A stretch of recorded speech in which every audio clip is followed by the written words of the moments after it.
Welcome to Enlightened Evolution. I'm Cay. And I'm Christina. We're here to discuss the ebb and flow of our soul's healing and transformation through self-reflection, choosing intentionally, honoring thyself, and following your inner guide. Thank you for joining this safe space with us. Good morning, everybody, and welcome to Enlightened Evolution with Cay and Christina. We hope that we find you well this morning. Today, we're going to be talking about imposter syndrome.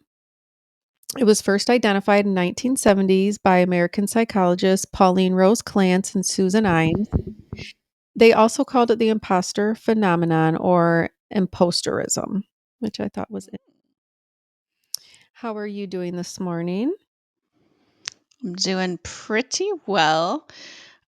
I think I forgot to address in our last video. If you all see this scratch on my face, I am going to be Nelly for Halloween. I'm just kidding. My cat is attacking me. So Yeah, I decided not to cover it with makeup today. My son has a new little tyrant kit as well. And they're both gray wild. too. Is Tiramisu gray? Yeah, she's gray. Yeah. She's gray and white, yeah. Yeah. Or chocolate and white, I guess. I don't know. I'm sick. Oh, that's a whole nother story. Go ahead. No, go ahead. Have you ever joined any kind of online group? No. So since our Am I the Asshole episode, when I downloaded Reddit, and there's so many like subreddits you can join, there was this one for ragdolls, which is a certain breed of cat, which my new kitten looks like. Yeah. But they're very expensive. You get them from breeders.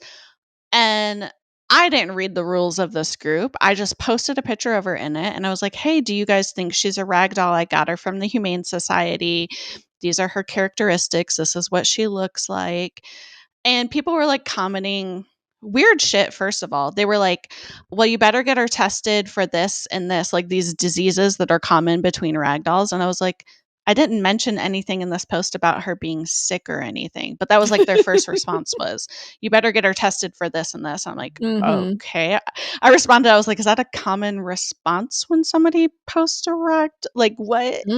And then my comment got deleted and I got this email saying that I violated their community guidelines because if you have to ask if your cat is a ragdoll, then it's not a ragdoll. And I was like, fuck all the way off. My God. I was like, I can't with public. No. People are wild. Yeah, they certainly are wild. Oh, goodness. So my cat has imposter syndrome. We're not sure if she's a ragdoll or not. Shit. Sonny's cat has imposter syndrome too because he thinks that he's the king of the house and he ain't.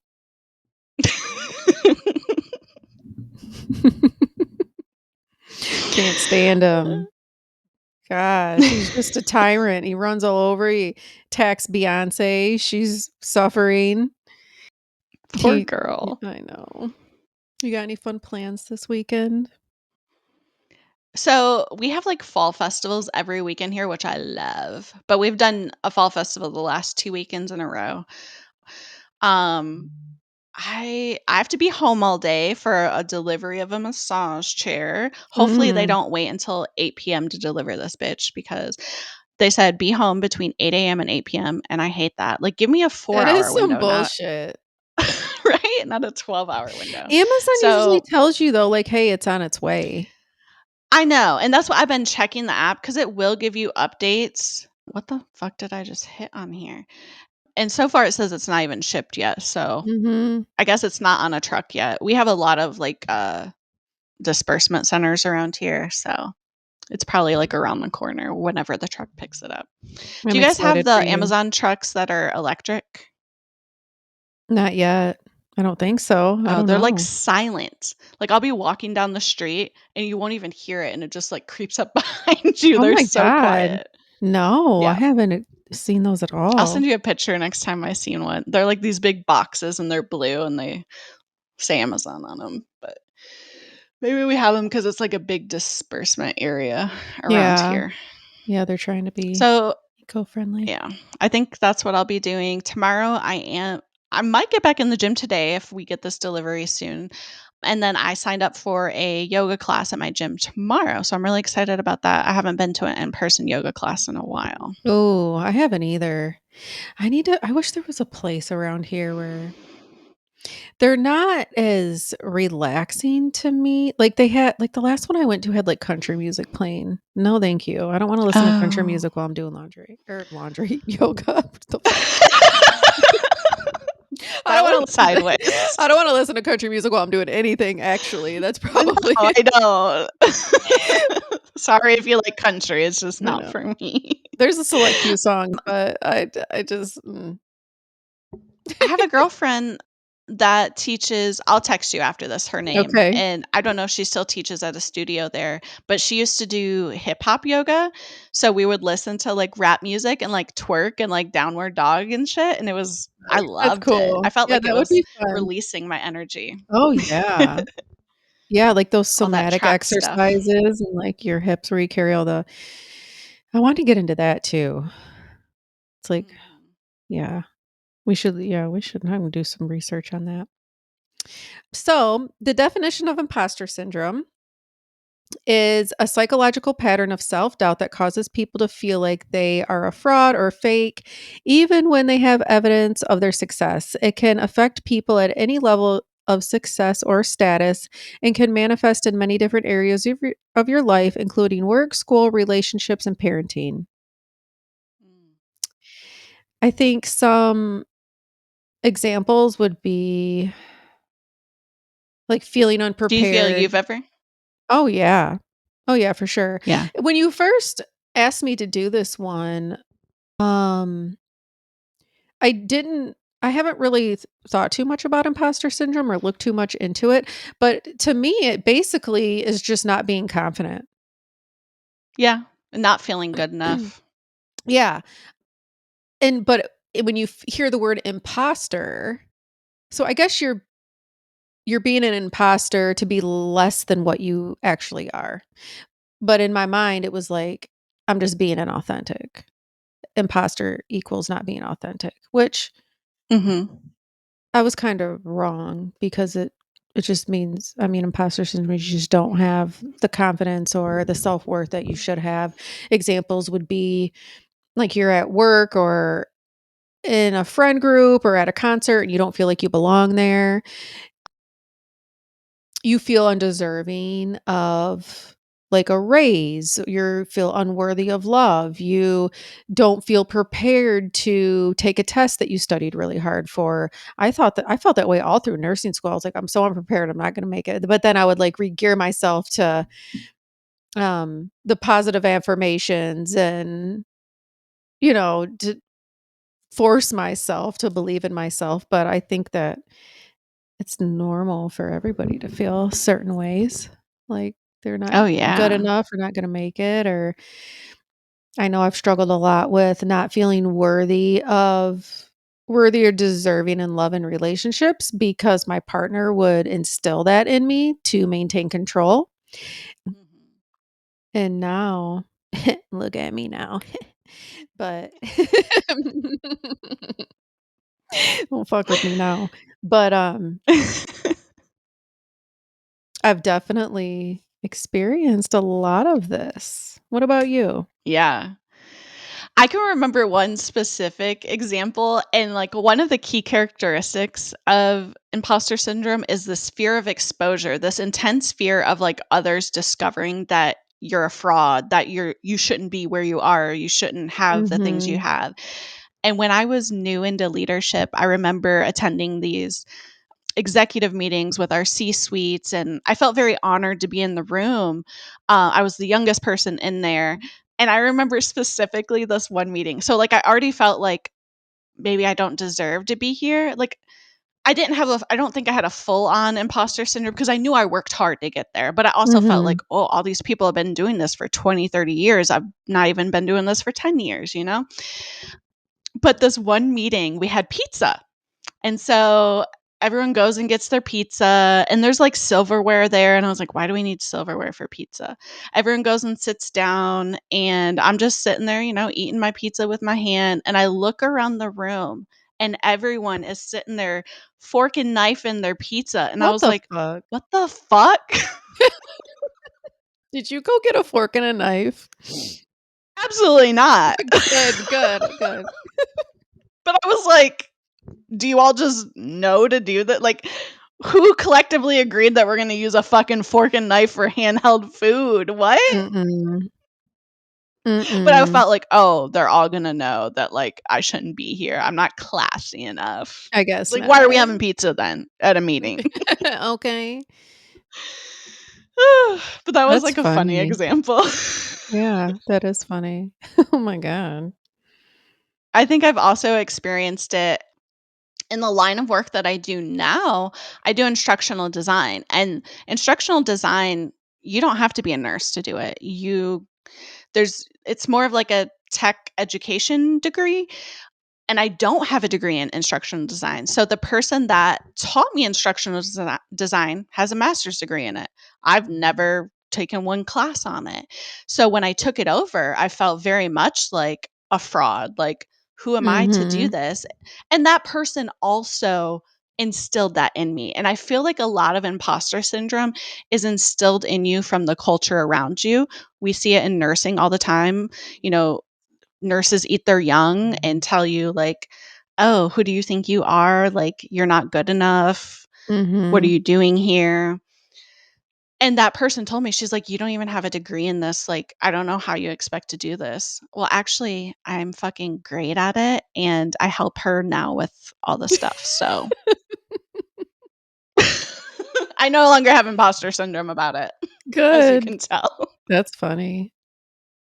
I don't I do think you have to have a degree to be a nurse, but a lot of things I mean, actually, you do, but I feel like I could have You learned do. it on the I mean, on Legally. the yeah, Legally, legally you you do. do. There's just so much, like, it doesn't school doesn't necessarily prepare you, though, for Right. I mean, it doesn't, and so I guess my It point is doesn't at just, all. like, you're a quick study. You were fine. Yeah. And a lot Yeah, of for people sure. also I think a lot of people also are so insecure. I'm trying to teach my daughter this now. She's 11 in 6th grade, first year of middle school. Pray for me. Mhm. She I remember being in school, and nobody taught me this when I was a child, that a lot of people are threatened by your presence, and oh dear. A lot of people are threatened by your presence, and it kinda makes you feel inadequate or not good enough, and they say, like, these little sneed comments and, like, how your, person said to you. So I don't know, try to tell my daughter, like, basically, "Fuck what people say and think about you," is my point. Yeah, which is hard at that age. And It I remember is. feeling imposter syndrome, especially during junior high. You know, everyone's bodies are changing, everything's changing. You're going through these awkward stages, you're getting Mhm. pimples, you're Yeah. it's a mess, right? And you never feel liked enough or good enough or popular enough, all those things, and it's hard. Mhm. It is hard because everybody wants to be loved and accepted. I think I mean, it carried on to, like, into adulthood too. Mhm. I think I really after, like, I had kids, I feel like that's really when I stopped caring a whole lot about whatever everyone thinks, and I don't know if it had to do with just literally being, like, destroyed my body and, like, spread wide open and everybody sees everything, and it's like, "What do I care about now?" But Right? I found, like, a bunch of tips to how to overcome imposter syndrome, Okay. and Before we get into that, should go we ahead. talk about a little bit more of, like, key characteristics? I think we mentioned most of Oh, them. yeah, go ahead. Having that self-doubt and kind Mhm. of attributing your success to external factors instead of your own ability. So, like, "Oh, I'm just super lucky," or whatever, and not acknowledging that, like, "Hey, you worked hard to get here," or "You deserve to be here." I mentioned the fear Yes. of exposure. I was gonna Sorry, say, go ahead. have you ever been like, had a conversation with somebody or just when somebody responds with the fact like, "Okay, that must be nice. Actually, it worked really hard for me to get here. It hasn't been a nice journey to be in the Oh, place I am yeah. now." That's a big one. Yes, and I think definitely because of the area we came from, and I don't know how to put this into terms that are not gonna piss people off. I would say it's not common to be a high achiever where we grew up. And when you do get into, Mhm. careers that take a lot of work to get into, there's sometimes this, "Oh, it must be nice to have this, and it must be nice to have that." Because there is this poverty mentality where we come from. Yeah. And people aren't taught that no, there's resources available to you. There's scholarships, there's student loans, there's all Mhm. these things and you could do this too if you put in the work. And they Yeah. don't want to think about the work that goes into it. And they don't want to believe that they have their own ability to put in that work.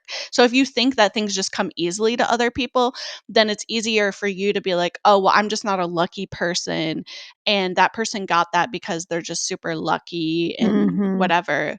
And they don't think that, "Oh, actually it's hard work and I could do that too." Yeah, I don't feel lucky.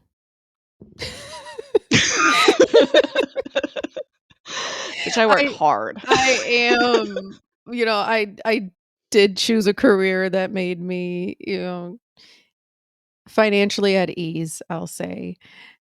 Mhm. But walking into work every day, I don't necessarily feel lucky. Like, that's not my Right. first thought. I have gratitude Yeah. for forcing myself to maintain a certain discipline so I could make it here and remain here, but luck ain't the word. Yeah. The last characteristic I wanted to mention is just perfectionism. I've said a Mm, million times that I mhm. struggle with that, and people that are struggle with perfection are more likely to experience imposter syndrome because you're never good enough for yourself. And if you're Yeah. never good enough for yourself, then you're never going to believe that you belong where you are. I think for me in my career right now, I've settled that. Like I know that I'm good at what I do. I can see, and I think we might get into this when we talk about ways to overcome, because I did feel like that for a while, like, "Oh, maybe I'm not good enough to be here." But then I took a step back and stepped out of my own perfectionism and looked around at the people, and I'm not just saying the people I work with. This can apply in any work situation. Like, look at the people around you, see how much effort they truly are putting in, and, Mhm. like, is there someone that inspires you to do better? Awesome. Currently, I'm very uninspired. You know Currently, I'm actually being caused to reduce my efforts in order to not lose my mind. Yeah, right. You know, before I went to nursing school, I worked in this doctor's office, and there's this nurse practitioner in there, and they said, "Have you ever went and, like, spent time in a hospital? Have you ever been, like, surrounded by nurses?" And I'm like, "Not really." He's like, "Well, if you ever do, the people that have become nurses, if they can do it, you can certainly do it. It's not like this super high bar," and I see that now, and I'm lucky to work with, like, some of the phenomenal nurses, great team members, but there's been a few I've seen, and it's just like, "How?" Like, "How have you made it I this far?" feel Do that you too, know and you and I but you and I went to the same nursing school, and I truly believe, at least when I was there, I felt like the way they trained us was elite. I feel like the nurses that are Mhm. becoming nurses today are not receiving the same training, and we went to a community college. Like, We I feel did. like I told Jordan the other day, I was like, I can still remember my instructor watching me do mitered corners, whatever, how to make a bed, and, like, to a T and had to do it perfectly, or, like, placing a Foley and sterile technique and all Mhm. of that, and, like, those things are ingrained in my brain Yeah. from nursing school. I did have a many great teachers there, and it was funny because I still see these same instructors and clinical instructors because this, the same community colleges, same clinical students, and they were, like, slacking the other day, though. We if a call bell went off, we answered it right away. Yeah. And these students were just walking past him, and I was joking with her. I was like, "You must have gotten soft, in your years." She's like, "What are you talking about?" I said, "These students don't do half as what we did when I was your student." And she's like, "Oh my gosh, I better get on." Like, she was just like, "No, I gotta make sure that they get." And maybe that's part of it. Maybe those good instructors are aging out or, they're close to retirement And they're and probably maybe just they sick don't of it care as too. Yeah. much. Yeah. Mhm. I mean, we talked about burnout before. We all experience it Yeah. and it changes the effort that we put in. Yeah, for sure. It's just I don't All know. right. So what ways do you have for us to overcome? So I have some ways, and then I also have, like, thought processes that are imposter syndrome and then how to reframe them. So, like your feelings, like when imposter syndrome strikes, we have all these emotions going on, and these feelings and emotions can be overwhelming and frustrating. And I think that simply just talking to a friend or journaling things out, like getting your thoughts out of you and try to like reflect on those things, take things into account, what kind of day you've had. I think that would help. And Even like Go writing ahead. down your successes, like listing Yes. out the things you've accomplished. Yes, because that's what the next one I was gonna say is your confidence, because imposter syndrome and doubt go hand in hand. So writing down your accomplishments would be great. Stop comparing yourself to everyone is another one. Thief is the comparison is the Huge. thief of joy. Not Yeah. everybody. We're all in a different timeline. We all have a different purpose here. Like we're all Yeah. a different ripple, I suppose. Yep. I think that another one, like failure, sometimes is an option. No one has no one can win every game. No one has a perfect Nope. score every single time. Everyone out there, as long as you're giving it your best effort and you come up short, it gives you an opportunity to learn and grow and find a different way. Some people have different ways for them to learn. I have to hear it and I have to see it. Not all people have to hear it and auditory and visual. Not all people are like that. So I had to learn that the hard way when it was very hard for me to like retain information. I remember in school, I would always give myself grace on the first test because I felt like every Mhm. teacher tested differently. True. And so I would give myself grace for learning, okay, how do they test in relation to what they actually taught? Are they going only by the notes, the PowerPoints they showed? Or do I really have to dig into the book? Or what is it? And then I would Mhm. try to do better based on that. Yeah. Get comfortable with being uncomfortable. Avoiding any kind of Mm, discomfort will never help you reach your goals. It will not nope. help you get things done. So, I would not be where I am now if I stayed in my little comfort zone. And sometimes our comfort zones are like being in a cycle of abuse with somebody or, Yeah. Which doesn't sound like it's a comfort zone, but it truly can be. oh, That's what you know is normal. it's a huge comfort zone. Like I mentioned, I'm reading that book right now, The Body Keeps the Score. And in a part of this book, they did a study where they had one group full of mice that they nurtured and loved, and they were warm and they were kept with their mothers after birth. And then they had another group of mice that were, they intentionally neglected them. And this was back in like the 70s, they did this. And so they put all of the mice in the same area, and they had it branched off, and like this was the safe area and this was the abusive area, and then they entered in this one big group, and they made like this super loud noise, and all the mice went back to their areas that they felt safe in, and the abused mice went back to their abusive areas that they felt safe in. And I just thought Yeah. that was Like, I felt attacked reading that. You know, how many times have I For stayed sure. in a situation that was abusive because it was comfortable? Yeah. Would have never grown in those situations if I would have stayed there. Yeah. Next one, take a break, go for a walk, work out, any hobby, something, little habits that bring you joy. Slow and steady, one foot in front of the other.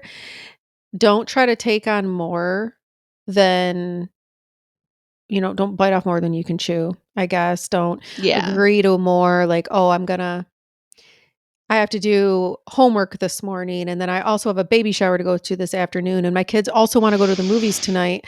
Like, that sounds like a very overwhelming day to me. Mhm. Don't do too much. And a lot of people overcommit because of, like, those people-pleasing tendencies. They wanna make everyone Yeah. happy. I think I mentioned it in the burnout episode. I've seen people that they wanna climb the ladder and they wanna seem like anything that higher ups give them, they're like, "Yes, yes, yes, yes." And they never say no, and they overwhelm themselves, and then they end up doing a bad job at all Mhm. these things because they've spread themselves way too thin. Yeah, and they can't be fully present, and then when they do a bad job, you're very hard on yourself for not being able to show up as, you're the best you can, but really that is the best that you can do because you're exhausted.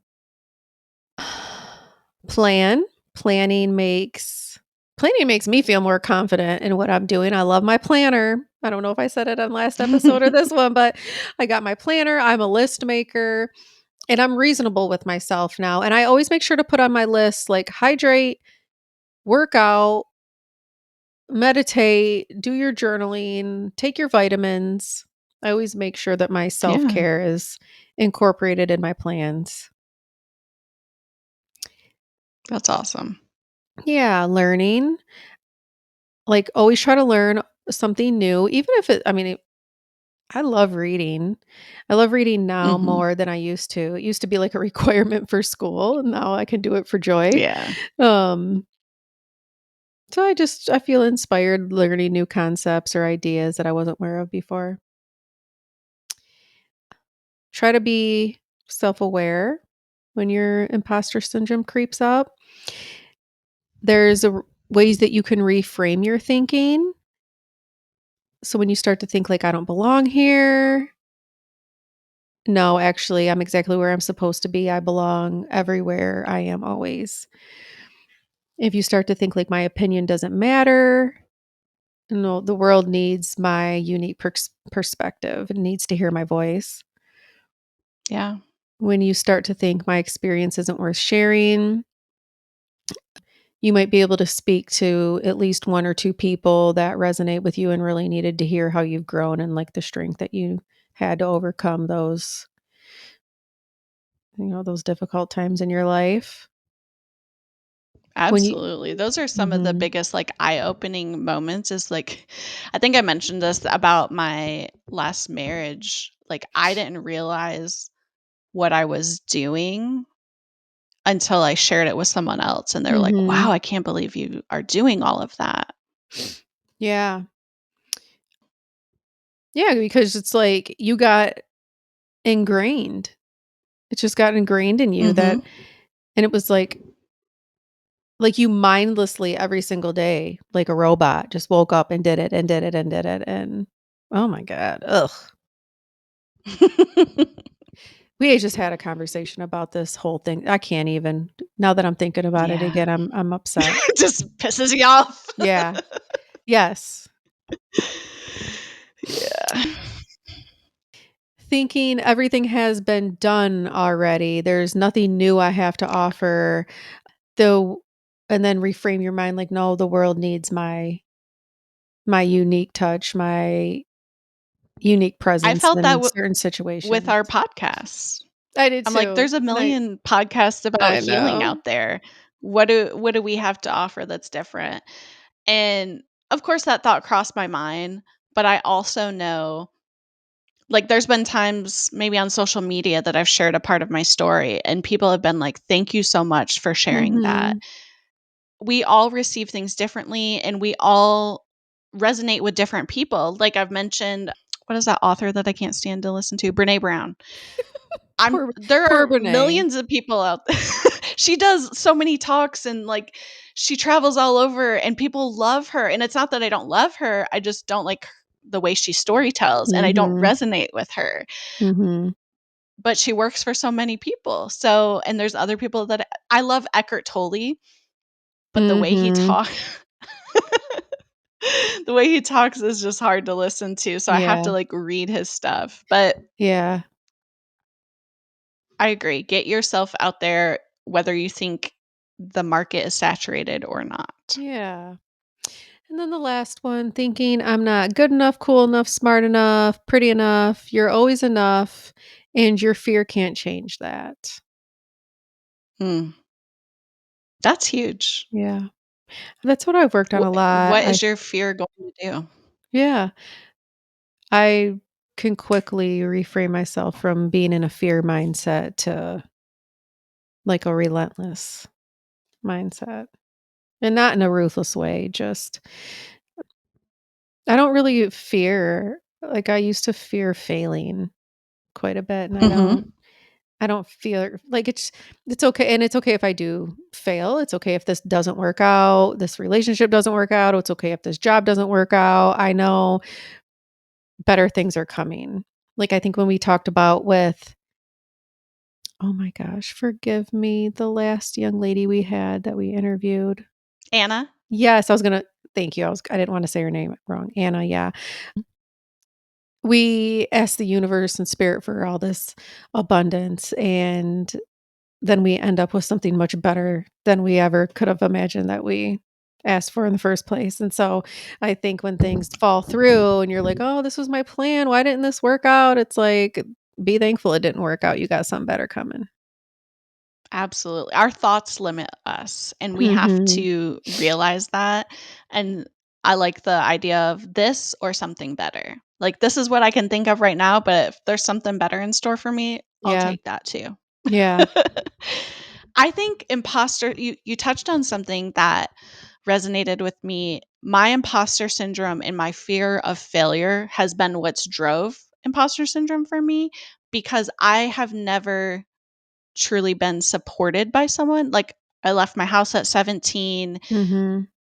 There's been times when my parents have helped me out a little bit, but there's also been times when they were like, go figure it out yourself. Like, I remember a time in college when I needed $200 to pay a bill and I just wasn't, I didn't have it. And my mom's like, "No, I can't help you." And so I went and sold plasma. So like I know Mhm. like I have this I do still have this fear of failure because I've never been able to rely on someone else to support me. And I have this fear of like if I don't get it done, who's going to do it? Yeah. And I also have to I have to reframe that and know, I mean, I've been here 36 years and I've always figured it out. I've Mhm. always figured it out. I've never gone without. I'm very resourceful. So even if I fail at something, I'm going to find the resources that I need. Even if I Yeah. can't rely on loved ones, I say that in quotations, to support me, I'll figure it out. That's So right. when I do have that fear of failure, I just have to remind myself that I have the ability to figure it out. Mhm.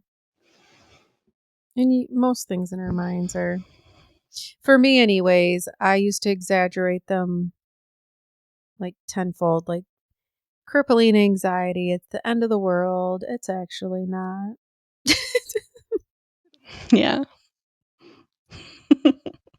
Do you have anything else to add?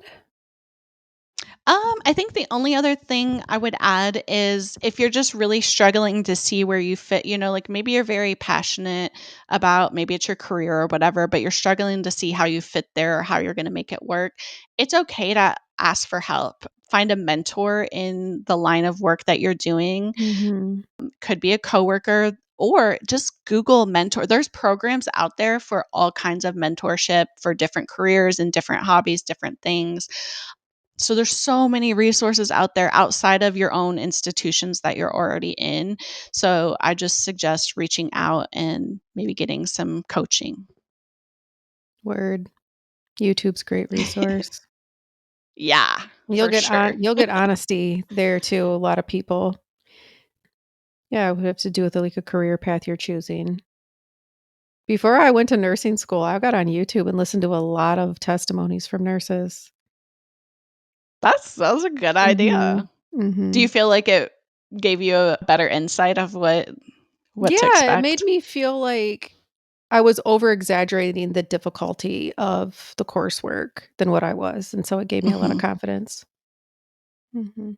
Nice. Yeah. That's awesome.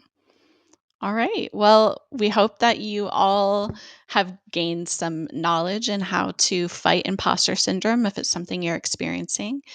Thank you so much for listening. If you haven't already, like and subscribe wherever you get your podcasts. Share us with someone you love. And check us out on YouTube. Namaste. Namaste.